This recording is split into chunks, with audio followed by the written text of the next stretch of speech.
sebelum saya masuk ke materi kesana, saya bertanya dulu, ada yang pernah dibully?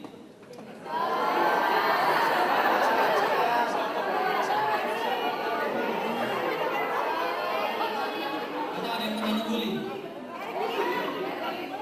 Oke, tanpa kita sadari sebenarnya semua itu kita pernah lakukan. Barusan aja Natal itu dibully sama teman-temannya. Tapi kalian nggak sadar itu kan? Tapi waktu zaman sekolah dulu, itu ngebully itu butuh nyali.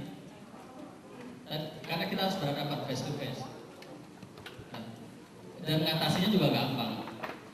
Ya kalau nggak suka lu hajar aja, tonjok aja. Lu nggak akan dibully lagi. Ya. Nah, tapi sekarang ini zaman udah berubah. Lu nggak perlu nyali yang gede untuk ngebully temen-temen lu, ya kan? Walaupun tanpa aktivitas fisik, ngebully yang kita lakukan sekarang itu mempunyai dampak yang sangat luar biasa, dampak yang sangat mematikan, yaitu cyberbullying. Nah ini semua karena perkembangan internet yang kita rasakan memang sih bermanfaat. Cuma di satu sisi ternyata perkembangan internet itu mempunyai dampak yang sangat mematikan, yang secara tidak sadar kita lakukan itu. Oke, mungkin kita bisa masuk ke slide pertama. Oke, lihat perkembangan internet di Indonesia. Kita kalau berdasarkan data yang ada dari We Are Social, itu 72 juta lebih penduduk Indonesia menggunakan sebagai pengguna internet aktif. Dengan 5 jam sampai 6 menit itu mereka menggunakan internet pakai PC, pakai tablet, dan yang paling banyak itu mereka menggunakan aktivitas internetnya itu mengakses jejaring sosial. Boleh next? Next please. Nah, di sini kalau kita lihat berdasarkan usia, pengguna internet terbanyak itu rata-rata di usia 18 sampai 25 tahun. Nah, tadi saya bilang bahwa yang dilakukan ketika mengakses internet adalah jejaring sosial. Inilah yang pada akhirnya menimbulkan fenomena bahwa ada cyberbullying yang mereka lakukan di sini. Nah, cyberbullying ini kita beberapa kali lihat di berita ya, itu sampai sekarang itu bunuh diri. Next please. Nah, beberapa kasus kayak si Kevin Webb itu dia pada akhirnya bunuh diri setelah dia dibully oleh teman-temannya melalui sosial media di Facebook. Kemudian ada arrogance, ada mandator juga. Nah, kalau kita lihat di sini, ini rata-rata mereka semua dibully karena menggunakan media sosial. Nah, inilah kenapa kita harus selalu waspada, harus selalu wise dalam menggunakan media sosial yang ada. Bagaimana dengan di Indonesia? Kalau kita lihat, nah, di Indonesia ini ada seorang laki-laki, dia event organizer, dia menyelenggarakan event musik, tapi sepertinya gagal. Nah, akhirnya dia dibully sama teman-temannya. Nah, pada akhirnya dia memutuskan untuk mengakhiri hidupnya. Nah, sebenarnya itu kalau kita pernah tahu ya Florence, mahasiswa di Jogja, yang dia menjelek-jelekan masyarakat Jogja, akhirnya dia dibully. Nah, bicara cyberbullying itu rasanya kurang komplit ya kalau kita nggak bicara dulu. Next please. Nah, ini dia. Ini salah satu sosok yang kalau kita bisa cyberbullying, kita nggak bisa lepas dari dia. Dia bukan sebenarnya dia di sini berposisi sebagai pelaku atau korban, ya. Tapi korbannya dia sendiri yang minta, dia senang dibully, ya kan?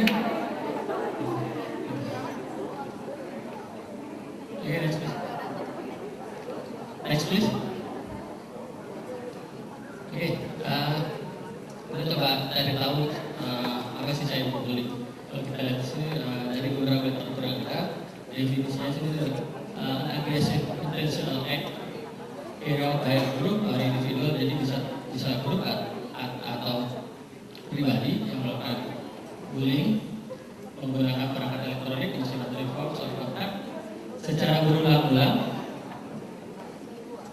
kepada korbannya yang dia sendiri nggak bisa membela dirinya.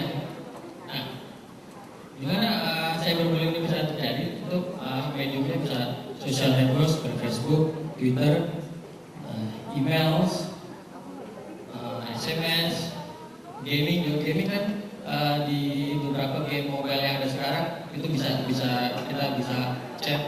Nah di situ kan kita sering banget ngebully lawan main kita di chat itu.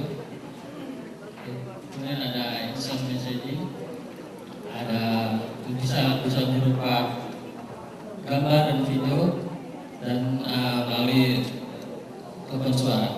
Next please. Oke. Nah, tadi yang pertama saya bilang bahwa dulu dengan sekarang itu cara ngebulinya beda. Kalau dulu tadi saya bilang kita perlu nyali gede untuk bisa ngebully. Tapi sekarang kita nggak perlu itu semua. Kenapa? Tapi meskipun kita nggak ketemu untuk bisa itu dampaknya luar biasa. Nah, apa sih perbedaannya antara bully yang dulu dengan bully yang sekarang cyberbullying? Dan itu si korban itu you aware to run istilahnya. Lu nggak bisa kabur dari mana-mana karena dengan internet itu semuanya tercatat, semua terrekod semua. Jadi kemanapun kita pergi kita ada itu semuanya akan kita dapatin. Nah, tadi saya bilang anonimus. Nah, si pembuli itu dia nggak perlu berhadapan, nggak perlu tatap muka untuk membuli. Nah, dan itu visible yang bisa dilihat oleh semua orang. Jadi kita taruh di Facebook, kita tag aja, itu semuanya bisa lihat. Oke.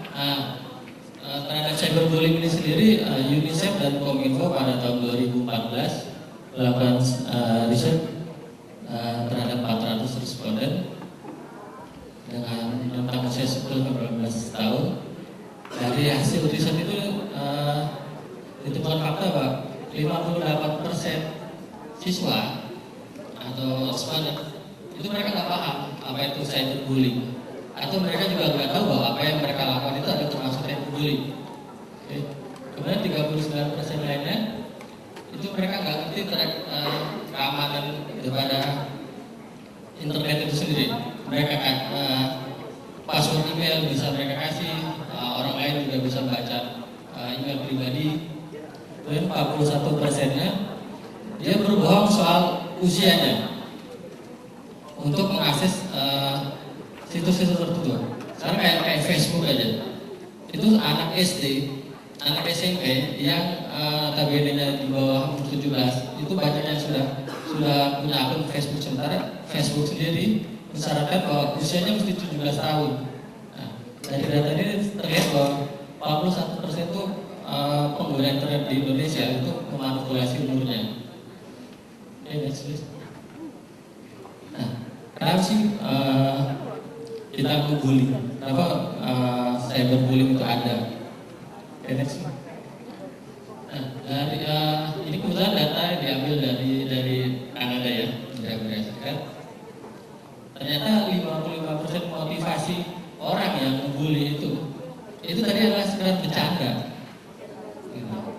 Mereka tidak secara langsung dia membuli, mereka bercanda. Next please. Nah, ternyata balas dendam itu jadi alasan umum yang menyebabkan mereka membuli. Itu sebanyak 48% bilang karena orang lain berkata kasar duluan sehingga akhirnya dia melakukan cyberbullying. Dan 32% lainnya bilang karena dia bersikap kasar kepada temannya, akhirnya dia membalas temannya, membalas orang yang menjelekkan temannya itu.